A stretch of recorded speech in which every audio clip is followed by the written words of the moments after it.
Thanks, Sam. It's really nice to be here. Thanks to all of you for coming. So today I'm going to talk about asset management opportunities in DeFi, although if I had known how the last 48 hours were going to unfold, I would have changed the title of my talk. We're very big on the whole DeFi offering not just transparency, radical transparency, which can help regulate and expose bad actors much quicker than the opacity of CeFi, which we'll touch on a little bit here and probably later on the panel. But anyway, today's talk is about opportunities in DeFi. And for those of you who don't know me, my name is Mona. I'm the founder of Enzyme Protocol, which used to be known as Melon for any of the OGs in the room. So Melon was founded in 2016 as the first decentralized asset management protocol. We rebranded a couple of years ago because of a trademark dispute with BNY Mellon, but Enzyme it is. And we have deep DeFi engineering expertise. We're probably one of the oldest DeFi teams in the space and one of the most resilient. I think this is our third bear market now. Avantgarde was a company that I formed after we decentralized Enzyme in February 2019. And Avantgarde is really still contributing a lot to the core development of Enzyme, but we're also building out an asset management business and trying to educate and raise awareness to people about the benefits of DeFi over CeFi, trying to package that in a way that people can easily understand it. For those of you, since we're in Canary Wharf, I'll just mention that we're also ISO 27000 certified, thanks to Chris's very hard work. And I guess like something that I think sets us out from many DeFi teams is that we have a deep expertise in both DeFi but also TradFi. I'll begin, for those of you who are relatively new to DeFi, just by explaining how we see the DeFi stack in asset management. At the bottom of the layer, we'll have the blockchain, which we see as the settlement layer. And then on top of that, we have the asset layer, which is all the different tokens, NFTs, investable assets that are tokenized. And that was something that fueled the last bull market, 2 bull markets ago. The more recent bull market was fueled by DeFi and layer ones. And DeFi was really the idea of replicating the what in finance. So everything we have in traditional finance, borrowing, lending, options, derivatives, we're not reinventing that in DeFi, we're inventing how it's done. We're doing that in a completely automated way with full transparency, and counterparties don't need financial intermediaries in order to broker trust between one another. You can actually broker that trust with smart contracts, and I think that's the really powerful thing about it. The other thing that we really try hard to educate people on when it comes to DeFi is you don't need to give up custody. You can if you want, but there's also a lot to be said for custodying your own assets, and there's a lot of benefits in terms of diversifying your assets between, instead of bonds and equities, custodial and non-custodial. That, in my world, is true diversification. And last but not least, there's the layer that brings this all together, and that's kind of where Enzyme fits in. And that's the layer that aggregates all of the DeFi protocols, the assets, the price feeds, and it kind of layers on an operational, risk management, and administrative layer, so that people can manage assets completely transparently and have all the kind of typical asset management functions automated. So, why now? Why DeFi now? I guess, it is definitely a bear market, but I think in terms of our incoming requests, we've never been busier. Some of these headlines you might have seen in the press recently hint to how interested people still are. They're doing deals left, right, and center just so that they can say they're in DeFi. But I still think it's a very exciting place to be. And I think unlike the last bear market where, frankly, the phones stopped ringing on our side, we're extremely busy now, and I think that's because finally TradFi and everyone has realized that DeFi is the future, and if they're not involved, they need to figure out how. So what are the DeFi investment opportunities? They actually look quite similar in terms of themes to what you would see in traditional finance. You must have heard about yields. There's two types of yield that we bucketed: yield, directional yield, and stablecoin yield. There's value investing, which we don't see a lot of people doing very well.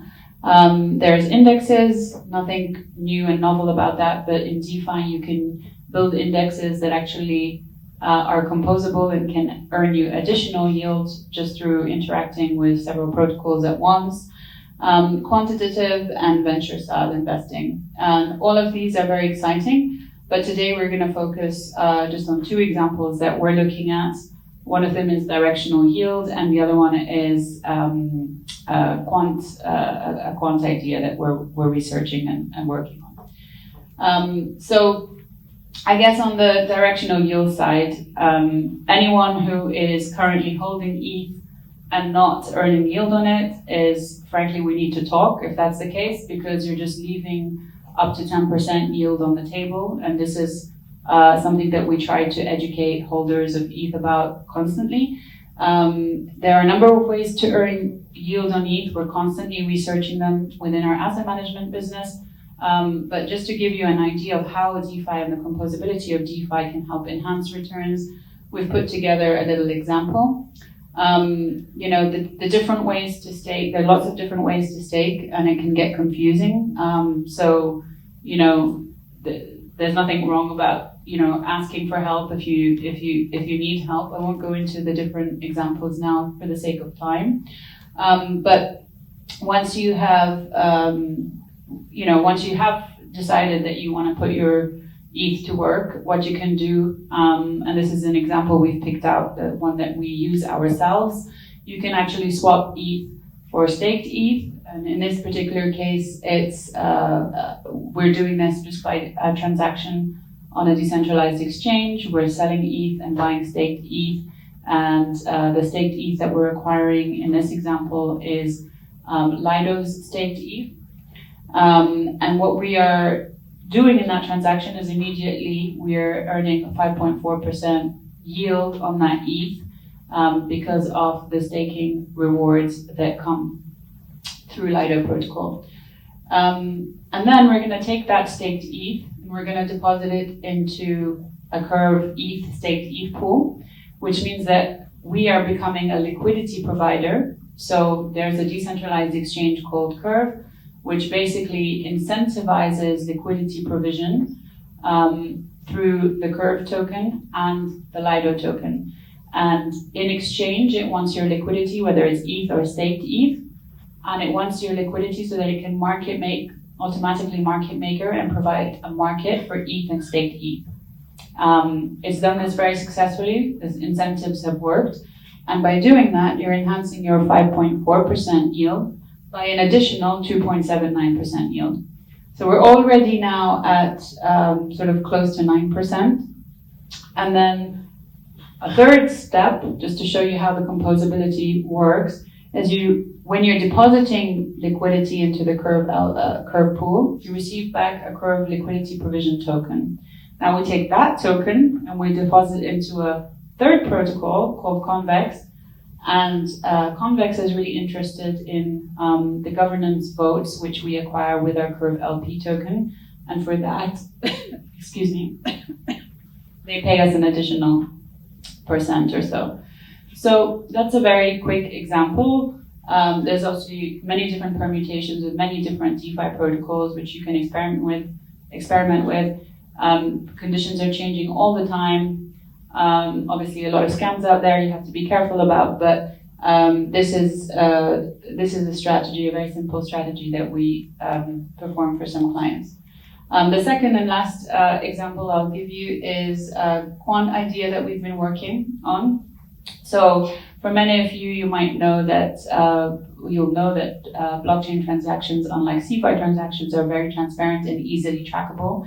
There are data providers that catalog these transactions and index them in order to make them easily queryable. And we identify transaction types from what we describe as smart wallets, and we track them. And we can track things these wallets are doing. For example, we can check the smart USD balance in a particular wallet against a different token, or if it's accumulating more USD versus all tokens, i.e. it's becoming more bearish.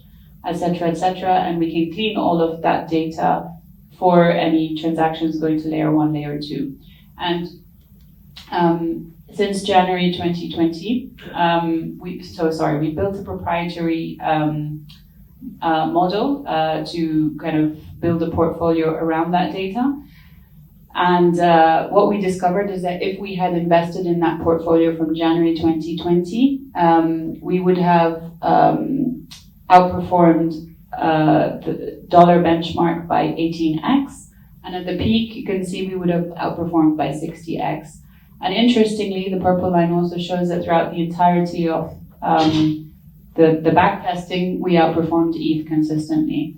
So we're very excited about all the opportunities that DeFi has to offer. We are happy to talk to any of you about those opportunities. We get really excited about these things.